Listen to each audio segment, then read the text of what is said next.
Okay, स्वागत है आप लोगों का फिर से हमारी यूट्यूब चैनल पर। आज हम लोग कंटिन्यू करेंगे क्लास 12 केमिस्ट्री का चैप्टर नंबर 1 ठोस अवस्था का 4th टॉपिक। ठीक है, क्या पढ़ेंगे आज? क्रिस्टल जालक और एकक कोष्टिका के बारे में जानेंगे कि क्या होता है क्रिस्टल जालक। ठीक है, हमने पिछले क्लास में क्या पढ़ रखा है? क्रिस्टली ठोस के बारे में पढ़ रखा है। अगर क्रिस्टली ठोस आपको नहीं पता तो ये चीज़ आपको समझ नहीं आएगा। ठीक है, तो आप पहले क्रिस्टली ठोस पढ़ लीजिए। तो क्रिस्टली ठोस क्या होता है? क्रिस्टली ठोस वह ठोस होता है जिसमें उनके अवयवी कणों को एक व्यवस्थित क्रम में होता है। क्या होता है? उनके अवयवी कण एक व्यवस्थित क्रम में होता है। ठीक है, देखो ऐसे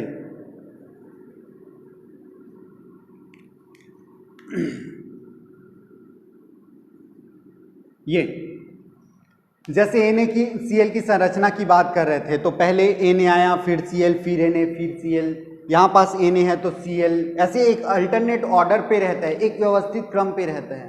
ठीक है, इसका डिस्टेंस प्रॉपर मेंटेन रहता है, इसी को बोलते हैं क्रिस्टली ठोस। ठीक है, तो यहाँ पर क्रिस्टली जालक की बात करते हैं तो जालक में त्रिविम संरचना की बात करेंगे, मतलब 3D डायग्राम, 3 डायमेंशन की बात करेंगे। ठीक है, 3 डायमेंशन में इसकी संरचना कैसे होती है उसके बारे में बात करेंगे। तो त्रिविमी, 3 डायमेंशन को क्या बोलेंगे? त्रिविमी। त्रिविमी संरचना में क्रिस्टल जालक क्या होती है? त्रिविमी संरचना में अवयवी कणों को बिंदुओं द्वारा दर्शाया जाता है, उसे क्रिस्टल जालक कहते हैं। क्या होता है? त्रिविमी संरचना में क्रिस्टल के अवयवी कणों को बिंदुओं द्वारा प्रदर्शित किया जाता है, उस संरचना को क्रिस्टल जालक बोलते हैं। सिंपल है ना? इसी को एक बार लिख के पढ़ते हैं और इसके 2-3 लक्षण है उसको देखते हैं। ठीक है, चलो। ओके, तो हम बात कर रहे थे क्रिस्टल जालक की। ठीक है, तो क्रिस्टल जालक क्या होता है? क्रिस्टली ठोस की आंतरिक संरचना में अवयवी कणों की एक निश्चित व्यवस्था होती है जिसे बिंदुओं द्वारा दर्शाते हैं। ठीक है, अवयवी कणों की क्या एक निश्चित विशेष व्यवस्था होती है जिसको बिंदु द्वारा दर्शाए जाते हैं। और त्रिविम आकाश में जो अवयवी कण जिसको हमने बिंदु द्वारा दर्शाया है उसको जो नियमित व्यवस्था में रखते हैं उसी को क्या बोलते हैं? क्रिस्टल जालक कहते हैं। सिंपल बात करें तो ये एक प्रकार की क्रिस्टल है जिसमें अवयवी कण कौन कौन से? Na और Cl है, जिसके अवयवी कणों को बिंदु द्वारा प्रदर्शित किया जाता है। ये त्रिविम जालक है। अभी हम लोग बात करेंगे एकविमी, द्विविमी और त्रिविमी की। ठीक है, तो त्रिविम में जो संरचना को दिखाती है, बिंदुओं द्वारा संरचना को दिखाती है, उसी को क्या बोलते हैं? क्रिस्टल जालक कहते हैं। एकदम सिंपल। ठीक है ना? चलो कंटिन्यू करते हैं। इसके लक्षण, अभिलक्षण के बारे में देख लेते हैं कि क्रिस्टल जालक के अभिलक्षण क्या क्या होते हैं। देखो, सबसे पहले तो बात करें क्या क्रिस्टल अवयवी कण को बिंदु के रूप में दर्शाते हैं। यहाँ पास देखो Na और Cl था, यहाँ कहीं भी पास NaCl लिखा हुआ दिखाई नहीं दे रहा है, लेकिन यहाँ पास देखो ब्लू कलर में जो है वो Na है, यहाँ पास हमने बता दिया है। एक बिंदु के रूप में दर्शाया, हर एक अवयव को बिंदु के रूप में दिखाते हैं और इस बिंदु को बोलते हैं जालक बिंदु। बिंदु को क्या बोलते हैं? ये जो बिंदु होती है ये वाली, दोनों में से कोई भी, उसको बोलते हैं जालक बिंदु। जालक बिंदु। ठीक है, तो यहां पास हर एक ये क्रिस्टल त्रिविमी संरचना है जिसमें जो अवयवी कण है उसको बिंदुओं द्वारा दर्शाया गया। यही तो होती है हमारी क्रिस्टल जालक। ठीक है ना? चलो कंटिन्यू करते हैं। दूसरा, प्रत्येक जालक बिंदु अवयवी कण होते हैं। जितने भी यहाँ पास जो बिंदु दिखाई दे रहे हैं जिसको जालक बिंदु बोलते हैं, ये सब के सब क्या है? एक अवयवी कण है।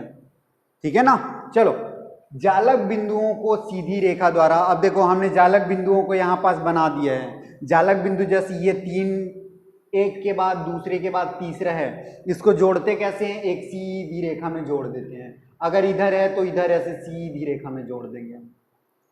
ठीक है, तो इसको जालक बिंदुओं को एक सीधी रेखा में जोड़ा जाता है। बस ये 3 हमारे अभिलक्षण हैं और ये उसकी परिभाषा। डायग्राम आप चाहें तो NaCl का बना सकते हैं, कोई दिक्कत नहीं। ठीक है, अब मैं बात कर रहा था क्या, यहाँ पास त्रिविमी की बात करते हैं तो आपको जान लेना चाहिए एकविमी, द्विविमी और त्रिविमी क्या होते हैं। ठीक है, तो सबसे पहले एकविमी की बात करते हैं तो तुमको सीधा लाइन बस दिखाई देगा। ऐसे जो जालक बिंदु होगा ना वो एकदम सीधे लाइन में दिखाई देगा, एक ही लाइन में। इसमें ना ऊपर दिखाई देगा ना पीछे दिखाई देगा, कहीं भी दिखाई नहीं देने वाला है, सीधा दिखाई दिया, उसको बोलते हैं एकविमी। द्विविमी किसको बोलते हैं? जिसमें सीधा तो जाते हैं और साथ में इसके लंबाई के साथ चौड़ाई भी आ जाती है।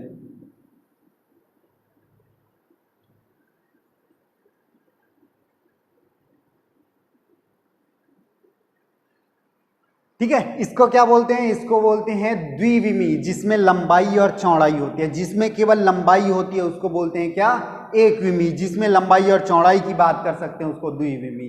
तो त्रिविमी किसको बोलेंगे? जिसमें लंबाई, चौड़ाई और ऊंचाई हो। सिंपल आप क्यूबिक देखे होंगे, रूबिक्स क्यूब आप खेले होंगे तो देखे ही होंगे उसको। ठीक है,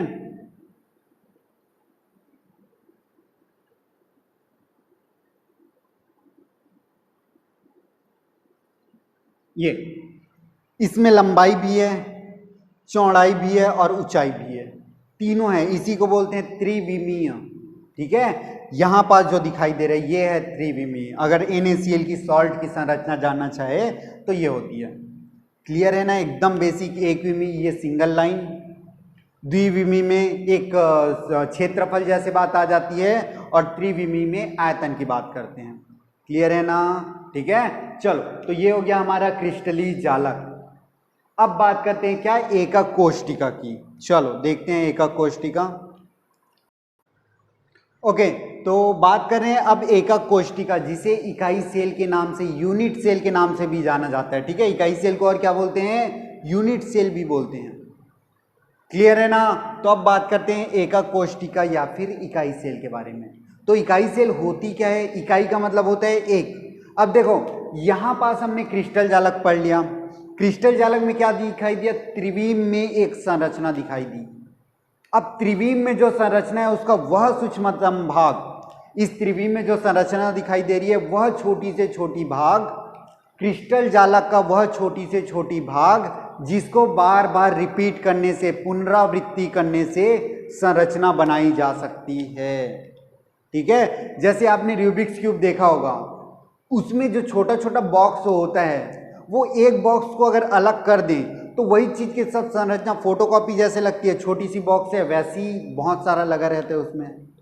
ठीक है, अब जैसे एक एग्जांपल के लिए, जैसे ये NaCl की बात करें तो NaCl में सबसे सूक्ष्मतम भाग कौन सा होगा जिसको रिपीट कर सके? देखो सबसे सूक्ष्मतम होगा, देखो ये बाहर वाला है, एक तो ये आउटर वाला, यहां से यहां से यहां से, ये एक बॉक्स जो पीछे तरफ ऐसे जाके ऐसे, ये ऐसे है। देखो इसको बाहर निकाल के बता दूं। ठीक है,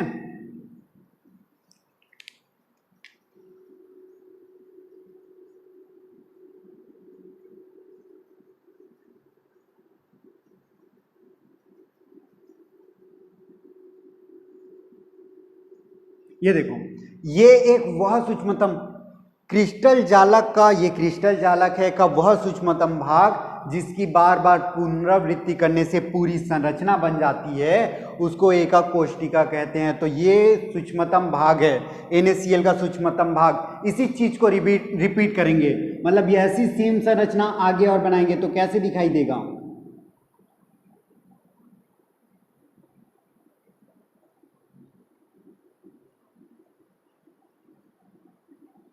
ये सेम चीज को रिपीट किया, थोड़ा सा बढ़ गया, फिर सेम चीज को रिपीट करेंगे, रिपीट करते जाएंगे, पीछे भी रिपीट करेंगे, ऊपर भी रिपीट करेंगे, तो हमको NaCl का संरचना मिल जाएगा। तो वह छोटी से छोटी भाग जिसको रिपीट करने पे हमको पूरी की पूरी संरचना मिलती है उसको क्या बोलते हैं? एकक कोष्टिका कहते हैं। सिंपल है ना? एकक कोष्टिका यानी यूनिट सेल। इकाई सेल क्या होती है? इकाई मतलब एक। तो यहां से बहुत सारे छोटे छोटे बॉक्स दिखाई दे रहे हैं, उसमें से एक बॉक्स को निकाल दो, उसकी संरचना बना दो, वही क्या कहलाएगी? उसकी एकक कोष्टिका कहलाती है।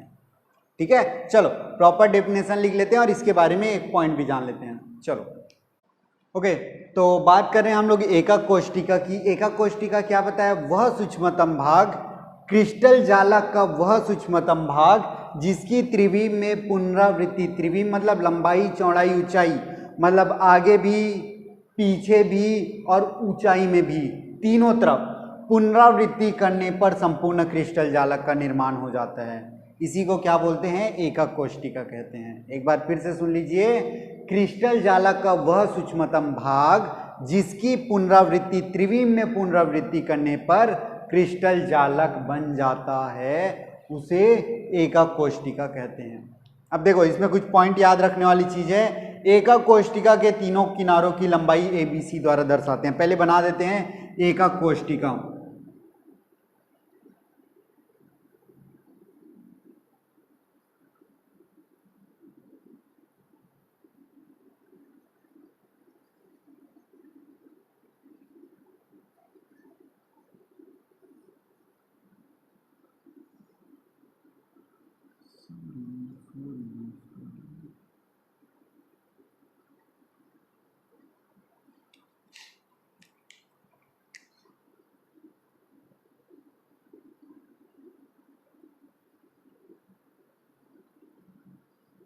हाँ, यहां पास क्या दिखाई दे रहा है देखो तो, एक क्रिस्टल जालक यहां पास से पिक आउट किए हैं। क्रिस्टल जालक से एक सूक्ष्मतम कण पिक आउट करके एक क्यूबिक जैसे कुछ चीज निकाल लिए हैं। ठीक है, ये एक कण होता है। इसी को रिपीट करेंगे तो हमारा क्रिस्टल जालक पूरा तैयार हो जाएगा। ठीक है, चलो तो इसके बारे में बात करते हैं। एक कोष्टिका के तीनों किनारों की लंबाई A, B तथा C द्वारा दर्शाते हैं। जैसे इसकी लंबाई यहां से यहां तक की दूरी, यहां से यहां तक की दूरी को A से दर्शाते हैं। इसकी चौड़ाई यहां से यहां तक की B, और इसकी ऊंचाई को यहां से लेकर यहां तक को दर्शाते हैं C के द्वारा। ठीक है, चलो किनारों के मध्य कोण अल्फा, बीटा, गामा द्वारा दर्शाते हैं, जो लंबवत होना आवश्यक नहीं है। यहां पास देखो हर एक चीज लंबवत दिखाई दे रहा है। अगर मैं ऐसे बनाया स्ट्रक्चर को, कैसे बनाया,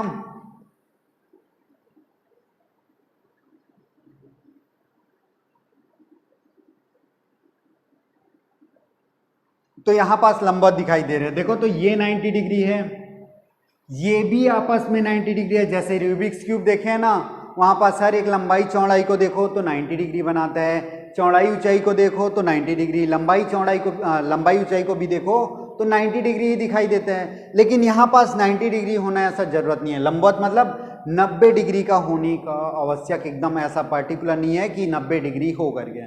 वहां पास छोटा बड़ा कुछ भी हो सकता है। देखो ये लंबाई यहां से यहां तक की लंबाई कितनी है, A है, तो इसके सामने वाले एंगल को बोलते हैं अल्फा। अब यहां पर देखो ये वाली लंबाई B, यानी ये वाली लंबाई B है, तो इसके सामने वाले बोलते हैं बीटा। और ये वाली लंबाई ये सीधा जो जा रही है ना इधर ऐसे, उसको C बोलते हैं, तो इसके सामने वाले एंगल को बोलते हैं गामा।